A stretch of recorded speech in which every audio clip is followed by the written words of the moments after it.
Eh bien salut à toutes et à tous, c'est Husky, j'espère que vous allez bien les gars, puisque moi ça va super bien. On se retrouve aujourd'hui pour une nouvelle tentative Moab et le deuxième épisode de ma série En route pour la Moab de Modern Warfare 3. Alors vous aurez remarqué dans l'intro que j'essaie de faire passer ce petit gameplay sur une chaîne communautaire qui se nomme NuckZoneFR. Pour ceux qui ne connaissent pas cette chaîne, je vous invite à la voir, c'est vraiment c'est uniquement des tentatives Moab et Nuck, on va dire les plus originales sont prises. Donc voilà, c'est vraiment une chaîne communautaire qui a quoi 2000 et quelques abonnés. Donc vraiment, allez y faire un tour si ça vous intéresse. Et donc si j'ai la chance d'être upload... voilà, excusez-moi. Si j'ai la chance d'être upload sur cette chaîne communautaire, je tiens tout simplement à présenter donc mon projet, ainsi que me présenter moi-même. Alors, tout d'abord, présenter mon projet, En route pour la mob de Modern Warfare 3, l'épisode 2. Qu'est-ce que c'est que ce projet? Tout simplement, c'est une tentative Moab que je tente de faire avec mes abonnés. Donc je ne dis pas forcément que je réussis à chaque coup, mais je tente au maximum, étant donné que je n'ai pas non plus un énorme niveau sur Call of, de faire la meilleure tentative et de l'upload sur ma chaîne. Donc il y a déjà eu un épisode 1 où j'avais réussi sur Lockdown à débloquer la Moab, mais en toute fin de partie, et je n'avais pas réussi à la lancer. La partie s'était finie avant. Et donc nous voici pour l'épisode 2 à la P90 silencieuse sur la map Seatown, si je me trompe pas, excusez-moi si j'ai un petit trou de mémoire. Et donc je joue avec Passe-Passe, Détermination ainsi que Rapport, et en spécialiste, parce que je joue en spécialiste pour tenter les mois plus facilement, avec Silence de Mort, Assassin et Bonne Gâchette. Je reviendrai plus tard dans la vidéo sur les atouts de Call of Duty, ce sera d'ailleurs le sujet de la vidéo. Et donc je me présente un petit peu pour ceux qui pensent à du plagiat, si je passe sur NuckZoneFR, qui se disent Husky. Mais Husky, c'est le Husky de la Advent, tu te fous de nous là, tu fais du plagiat, mec. Eh ben non, tout simplement non. Je vous invite d'ailleurs, si je suis upload, à venir voir ma chaîne et à regarder ma toute première vidéo dans laquelle j'explique l'origine de mon nom.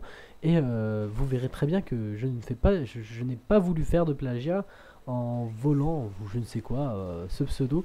Et j'espère qu'un jour la communauté me reconnaîtra en tant que Husky YouTuber et non pas en me demandant à chaque fois si je suis le Husky de la Advent. Voilà, ce serait vraiment pour moi une grande victoire. Et voilà, c'est vraiment tout ce que j'ai à dire, quoi. Et donc maintenant, on passe vite fait, on passe au sujet de la vidéo. Et j'aimerais vous parler de deux atouts en particulier qui sont rapport et silence de mort. Les autres, je ne pense pas, de toute façon j'en parle déjà dans d'autres vidéos, donc vraiment ça ne sert à rien. Alors, rapport, beaucoup de gens le délaissent cet atout. C'est vrai quoi, quand on voit les atouts 3, ce qu'on voit le plus souvent sur YouTube, ce sont visées, sur YouTube non, sur le jeu, ce sont visées solides, tireurs d'élite et tracker. Et silence de mort ainsi que rapport sont vraiment délaissés. Alors que je peux vous jurer que rapport en normal déjà, pouvoir voir les radars portatifs, les clés morts, les C4, etc., ça vous sauve la vie à maintes reprises. Et c'est vraiment... Moi je ne peux plus vivre sans rapport en fait. Et rapport pro est encore mieux si vous jouez avec un casque, puisque tout simplement avec le casque, donc avec rapport pro, vous entendrez vos ennemis beaucoup plus. Donc pas besoin non plus d'avoir le son à fond, etc. Je sais que certains de mes abonnés m'ont déjà dit ouais mais moi j'ai pas besoin de jouer avec rapport, puisque de toute façon comment dire, de toute façon moi j'ai le son à fond et puis je les entends très bien. Au passage, je fais une petite parenthèse parce que j'ai oublié de dire quelque chose lorsque j'ai présenté mon projet. Donc je vous ai dit que c'était une tentative Moab avec mes abonnés. Et donc mes deux abonnés qui étaient présents avec ma vidéo, à qui je dois faire à qui je fais une petite dédicace, sont Cherry Killer 3 et The Mafio du 04. Donc big up à vous deux les gars et merci de m'avoir suivi pour cette vidéo. Voilà, donc on repasse maintenant à rapport pro, le fait de jouer avec un casque, c'est vraiment waouh, c'est pas possible. Après c'est vrai que si vous jouez sans casque, là aussi, je fais une petite parenthèse parce qu'il va y avoir une migration d'autres. Alors, je vous reprends tout de suite. Je reviens. Et donc, on se retrouve pour la deuxième petite partie. Alors, on parlait justement de rapport pro. Ce petit atout vraiment magnifique sur Call of Duty Modern Warfare 3 et pourtant délaissé par la communauté. Alors, c'est vrai que si vous jouez avec un casque, avec rapport pro, vous entendrez vraiment à la perfection vos ennemis et vous pourrez distinguer, distinguer vraiment l'endroit exact où ils sont. Si vous augmentez un petit peu le son de votre micro. Voilà, c'est vrai que si vous jouez sans casque, c'est pas vraiment l'atout à privilégier et plus privilégier des atouts comme, je ne sais pas, tireur d'élite, tracker ou même visée solide. Donc là, c'est vrai que je rejoins un peu votre point de vue sur la question. Mais bon, vraiment, si vous jouez avec un casque, vraiment jouez avec Rapport Pro et vous allez voir que ça va changer votre vie, je pense. Surtout s'il est combiné à Silence de Mort, donc là pareil, on fait une petite transition sur Silence de Mort qui est, je pense, l'atout le moins utilisé de Call of Duty Modern Warfare 3. Et pourtant, combiné avec Rapport Pro, je peux vous jurer, les amis, que Silence de Mort a toute sa valeur. Tout simplement parce que Rapport Pro, en fait, donc comme j'ai dit, vous entendez mieux les bruits de pas de vos ennemis. Mais ça peut porter avec. Vous aurez des doutes à certains moments. Et ça peut porter à confusion parce que vous aurez l'impression que c'est vous qui marchez en fait. Et que ce seront vos bruits de pas et vous ne ferez pas forcément attention autour de vous. Alors que si vous avez silence de mort, et bien tout simplement vous serez silencieux comme Ninja dans Modern Warfare 2. L'atout Ninja dans Modern Warfare 2. Et donc vraiment silencieux de chez silencieux. Et vous. Comment dire, vous pourrez facilement déterminer l'endroit où se trouvent vos ennemis, etc. Donc voilà, vraiment deux atouts à combiner ensemble. L'un va pas sans l'autre pour moi, sérieusement. Et c'est pour ça que je vous conseille vraiment cette petite classe là. Si vous voulez la tester, bah après mettez les atouts que vous voulez. Mais juste si vous mettez Rapport Pro puis Silence de Mort Pro, je peux vous jurer que c'est vraiment très intéressant.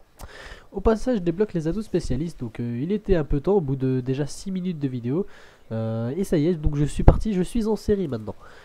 A savoir aussi que pour cette petite mob, j'ai préféré vraiment enfin, j'ai fait beaucoup le tour de mes adversaires, je les ai contournés, etc. Mais j'ai pris mon temps, j'ai pas voulu trop me précipiter et mourir étant donné que j'étais en série. Parce que pour les tentatives Moab, beaucoup ce qui pêche chez les gens, et d'ailleurs c'est ce qui pêche chez moi aussi, c'est qu'on veut trop faire. On veut trop faire et vraiment se dire qu'on va y arriver, etc. Se faire tuer bêtement. Donc vraiment pour cette tentative, j'étais vraiment au taquet avec mon casque et j'avais pas envie de mourir. Je faisais vraiment attention autour de moi et je me précipitais pas forcément sur les positions, enfin sur les respawns ennemis comme font beaucoup d'autres.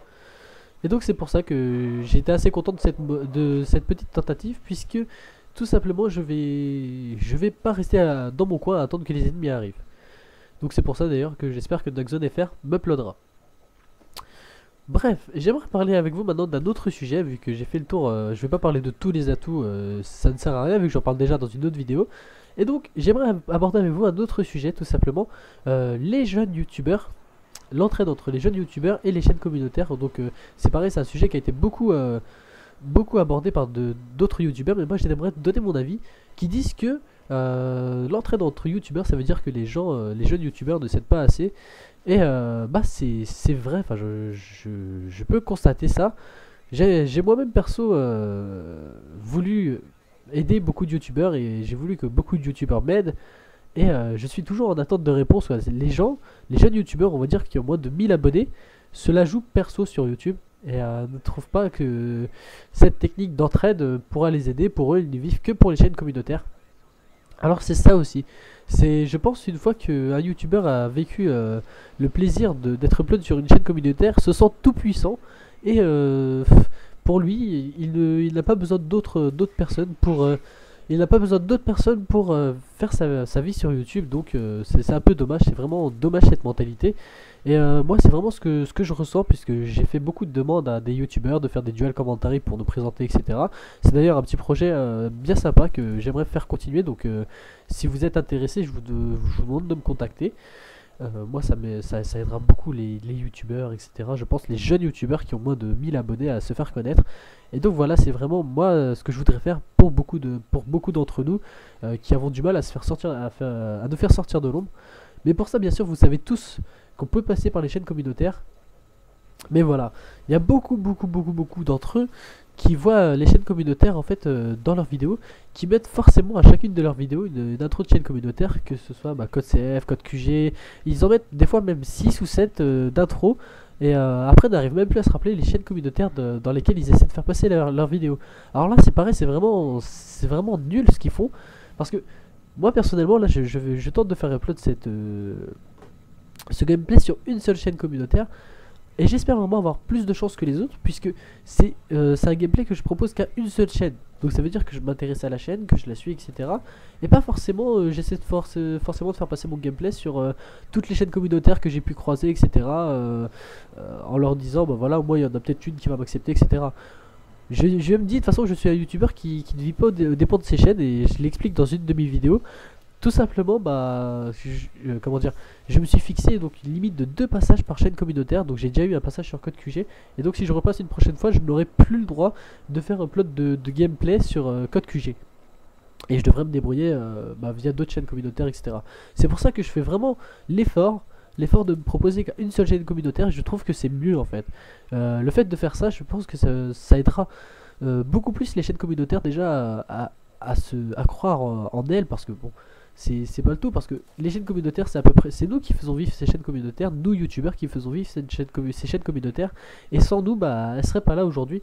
Donc voilà, je pense que ça les aide beaucoup de savoir que un youtubeur, bah, ne met qu'une seule intro et pas forcément de comment dire, n'est pas forcément là à dire bah tiens aujourd'hui je vais faire upload ce gameplay sur Code QG, Code CF, The Community Code, Nexon FR, PlayGeek TV, etc., etc.